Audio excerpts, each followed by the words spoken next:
ظهر مؤخرا في امريكا اصوات لناس من اصول افريقيه بتقول ان الحكومه المصريه قبل ما تنقب على الاثار اللي هي الاثار الموجوده في مصر يعني لازم ناخد الاذن منهم لان هم اصحاب الحضاره الاصليين. وما اكتفوش بكده، لا بيقولوا كمان ان اي مصري عايش حاليا في مصر هو اصله بدوي والمفروض يرجع لبلده السعوديه. طبعا اخواتنا السعوديين فوق دماغي، لو حد من اخواتنا السعوديين يبعت لي فيزا زياره لموسم الرياض هكون شاكره جدا ليه. السعودية يا بنتي يا ابني انت ولا فاهم حاجه يا ابني، السعوديه دلوقتي بقت اوبن مايندد اكتر من التجمع. نرجع تاني لموضوعنا الرئيسي. الدوشه دي كانت مصدرها حركه مسميه نفسها حركه الافروسنتريك، واللي ما يعرفش عن الحركه دي ظهرت من حوالي 100 سنه تقريبا. اول ما ظهرت الافروسنتريك كان هدفها الدفاع عن حقوق الامريكان اللي هم من اصول افريقيه، بس زي ما بنقول بالبلدي كده هبت منهم. مفيش مشكله ان انت تكون صاحب قضيه وبتحاول تدافع عن حقوقك وعن حقوق المجتمع بتاعك، لكن لما واحد من كبار المعروفين في الحركه زي مالكوم اكس يقول ان الحضاره المصريه من صنع الرجل الاسود، يبقى كده يا جماعه الموضوع ما بقاش مجرد دفاع عن الحقوق ولا حاجه. All of these splendors that belong to that ancient civilization along the Nile that has shocked the white man are relics run out of the past of the black man.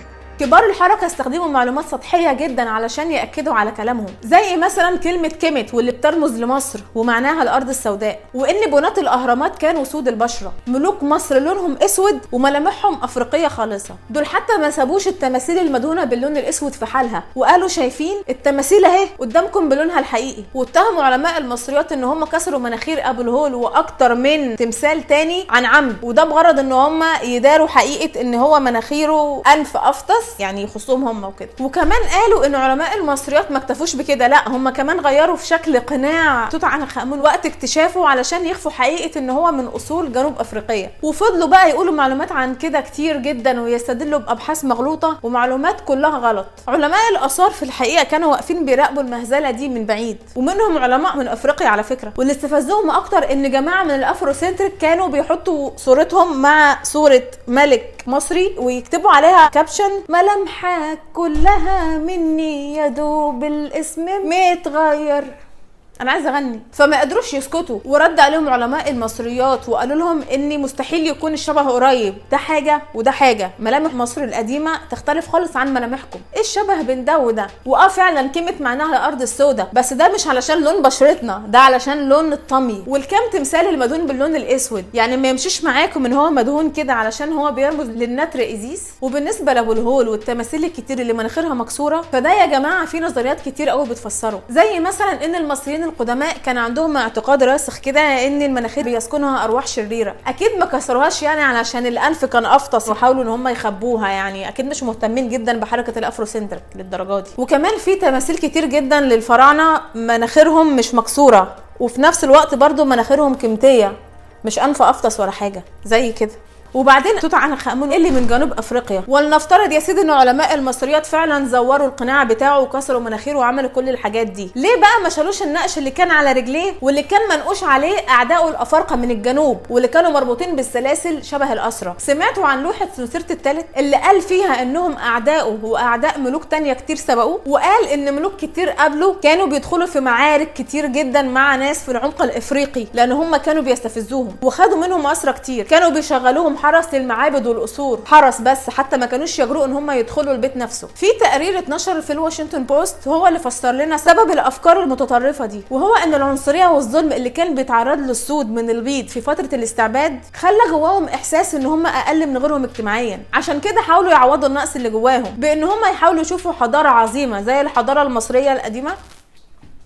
كده حلو كده بعبر عن الموضوع، ويسرقوا تاريخها وينسبوه لنفسهم. بس على مين؟ احنا فايقينهم مصحصحين قوي. وفي الفتره الاخيره بدا اعضاء الحركه ينشروا افكارهم ويجذبوا تعاطف الناس بشكل تاني. اول حاجه عملوها ان هم عملوا وثائقيات وافلام من انتاج هوليوود مصروف عليها ببذخ كتير جدا، وفيها نجوم من اصول افريقيه زي ويل سميث واللي بيقال ان هو من اكبر داعمين الحركه. الافلام دي بتعرض المعاناه اللي عاشوها خلال فتره الاستعباد بشكل يخلي اي حد يتعاطف ويتاثر بقضيتهم. يعني انا شخصيا اتاثرت. وبكده يكونوا مهدوا الطريق للخطوه الثانيه، وهي نشر الافكار اللي ذكرتها ليكم في اول الفيديو، وبيدعموها بادله ما تدخلش دماغ عيل صغير. وبما ان الغرب ما يعرفوش عن مصر وحضارتها غير الاهرامات والاقصر ومو صلاح طبعا، فهم ما عندهمش معلومات تفصيليه زينا، عشان كده كان سهل عليهم جدا ان هم يقتنعوا بقضيتهم ويدعموا افكارهم. كمان الحركه صوتها علي وبدا يدعمها نجوم كبار ورجال اعمال وناس من مختلف الفئات، وكمان بقى ليهم مدارس وجامعات ومجلات وجرايد،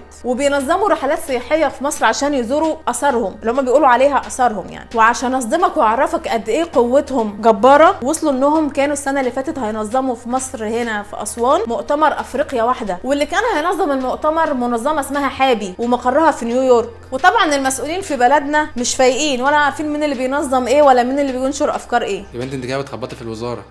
بقول لك ايه يا عم انت، انا السنه اللي فاتت كنت عايزه اروح حفل المومياوات الملكيه ما عرفتش ادخل، فانا مش طايقاهم الصراحه. يا عم دول جايبين ناس مش مصريين اساسا تنظم حفل المومياوات الملكيه. خليني ساكته بس. اللي فتح عينين المسؤولين اللي نايمين على ودانهم على الكارثه دي هم رواد السوشيال ميديا والناس اللي مهتمين بالاصول المصريه وبيفخروا دايما بحضارتهم، وده اللي خلى المسؤولين يبحثوا اكتر ورا الموضوع يا جماعه ايه اللي حصل وفي ايه، لحد ما اكتشفوا المصيبه والكارثه اللي كانت هتحصل في اسوان. وطبعا المؤتمر اتلغى. في اعضاء كتير وداعمين للحركه، من ابرزهم مايكل جاكسون اللي كنت بحبه وما كنتش اعرف ان هو بيعمل كده، ويل سميث، كيفن هارت، موليفي كانتي. مايكل جاكسون كان عمل قبل كده فيديو كليب لاغنيه من اغنياته واظهر فيها المصريين ان هم بشرتهم سودا، وشارك فيها كيفن هارت. ويل سميث كمان كان ناوي يعمل فيلم يظهر فيه المصريين بشرتهم سودا، ولكن الفيلم اتلغى لاسباب محدش يعرفها. الستاند اب كوميدي كيفن هارت قال تصريح كارثي، قال لازم نعلم ولادنا تاريخ جدودنا الافارقه السود الحقيقي، ان هم كانوا ملوك لمصر في يوم من الايام. المفارقه كمان يا جماعه ان كيفن هارت اعلن ان في حفله هتتعمل في مصر يوم 21 فبراير اللي جاي في استاد القاهره. ده اللي ناقص بقى، واحنا طبعا مش عارفين هو ناوي يقول ايه في الحفله دي، ولحد دلوقتي يا جماعه ما فيش ولا تصريح رسمي بيقول ان الحفله دي هتتلغي. الامل الكبير دلوقتي بتاعهم هو اللي اسمه موليفي كانتي، ده بقى مسخر حياته كلها عباره عن تاليف كتب بيتكلم فيها عن سرقه الحضاره المصريه. وعشان كمان تعرفوا تطرف الحركه وحقدها وكرهها للمصريين وصل لحد فين، زاهي حواس وهو من اكبر علماء المصريات في مصر عمل ندوه في امريكا وذكر فيها ان الفراعنه ما كانوش سود. الافرو سنتريك الكلام حرقهم قوي، قاموا عملوا مظاهرات في امريكا وقالوا ان زاهي حواس كذاب، وبعتوا له رسائل يهددوه. يعني هيهددوه يعملوا له ايه؟ طبعا يا جماعه زي ما ذكرت لكم ري حركه الافرو سنتريك عملوا كده وكانوا بيحاولوا يسرقوا الحضاره المصريه تحديدا، لان طبعا الحضاره المصريه الاصل والباقي تلاميذ في الفصل. فانا بقول لكم من هنا